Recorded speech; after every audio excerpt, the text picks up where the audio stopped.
You can't mistake their impact on our lives. Women are history makers, movers and shakers, groundbreakers. Time to recognize.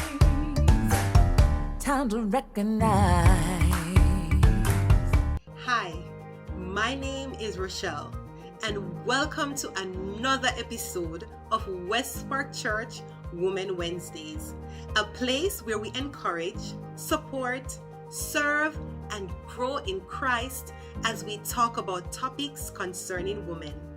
We will continue to focus on unsung heroines of the Bible, and today I will delve in the life of the woman with the issue of blood. While we read about the stories of these heroines, I quite often think about what was going through their minds, and today I would like to time travel back to her experience with Jesus on that life-changing day. Let's hear what she might have been thinking that day. I had been subject to bleeding for 12 years. I suffered a great deal under the care of many doctors and had spent all I had. Yet, instead of getting better, I grew worse. No one can imagine the physical and mental anguish I felt.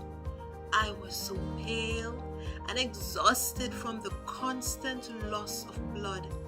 I had no friends, no family. The loneliness was devastating. No human contact for 12 years, no hugs, no kisses, not even a handshake.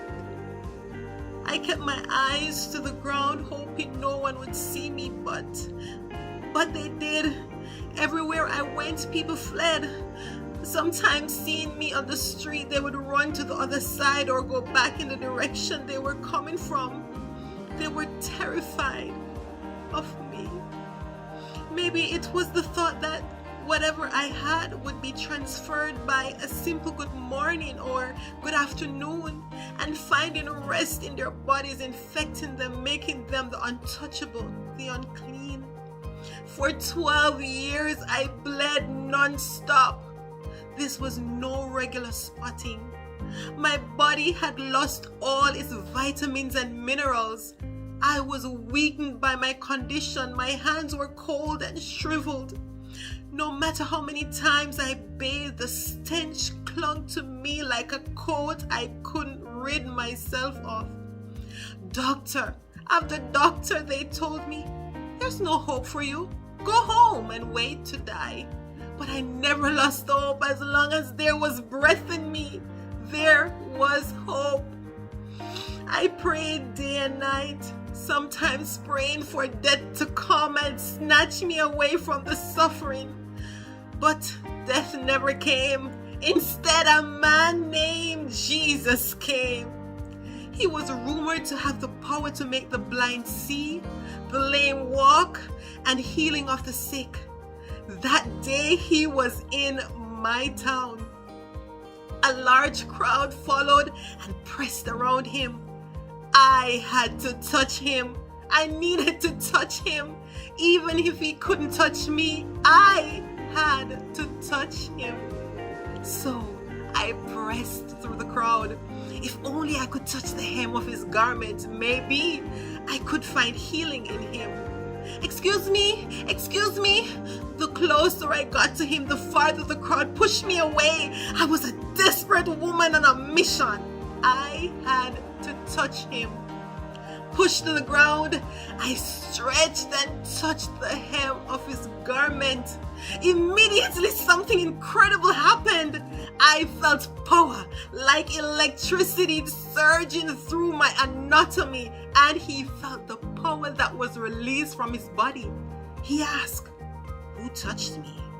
Pressing through the crowd, there were many who touched him that day, but it was I, yes, I, who drew his attention. Reaching out, he touched me in my unclean state and said, "Daughter, your faith has made you whole." He understood me, he knew my pain, and he heard the cry of help that came from deep within my core. No one truly understood what happened to me that day, but I found my source of survival. I found great physician. What lessons can we learn from the woman with the issue of blood? Fight for what you want. To be healed, the woman with the issue of blood had to fight for it. She didn't receive her healing by hoping Jesus would notice her or even asking him to heal her. Luke says that as Jesus was on his way, the crowds almost crushed him. And her thinking that if she could only touch his robe, that she would be healed is evidence that she had to fight her way through the crowd to get to Jesus. We too, as believers, must fight for what we want in life. Almost nothing of value we desire comes without resistance. Like the woman with the issue of blood, there may be people standing between you and your blessing. Other times, our own limiting beliefs keep us back. Regardless of what it is, having to struggle doesn't necessarily mean that what you want isn't God's will for you. You may need to fight. Could it be that the fight to get what you want is keeping you back? Don't let resistance keep you back from getting what God may have already given you. So, woman of God, put your gloves on and fight. Queens, peace be unto you. Don't forget to like, subscribe, and share. Don't keep the blessing to yourselves. Ciao for now. See you next time. Women are history makers, movers and shakers. You can't mistake their impact on our lives. Women are history makers, movers and shakers. Groundbreakers, time to recognize. Time to recognize.